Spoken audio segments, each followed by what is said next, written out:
Good morning friends. ছেলের পরীক্ষার জন্য অনেক দিন কাচাকুচি হয়নি, 3-4 দিন তো বটেই। দেখো ওই জন্য অত কাচতে পারবো না হাতে, সেই জন্য ওয়াশিং মেশিনেই দিয়ে দিয়েছি। আমি ওয়াশিং মেশিনে কাচি না, খুব কম কাচাকুচি করি। যখন শরীর টরীর খারাপ হয় বা অনেক কাচা হয় তখনই করি। ওয়াশিং মেশিনে সব আবার হলেও না, কিছু হাতেও ভিজিয়েছি, হাতে কাচবো।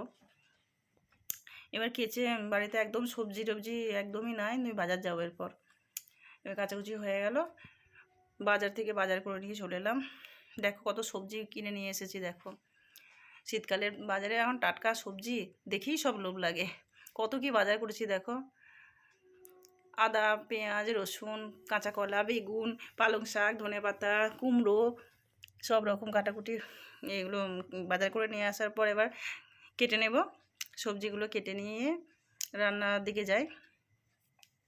দেখো বন্ধুরা, সবজি কাটা হয়ে গেছে।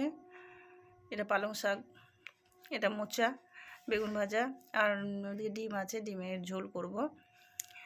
মশলা আমি নিজেই বাটি, কারণ হাতে বেটে নিই, হাতে বেটে স্বাদটাও ভালো হয়। মিক্সিতে যখন অনেক হয় তখন মিক্সিতে বাটি, নাহলে এখানেই।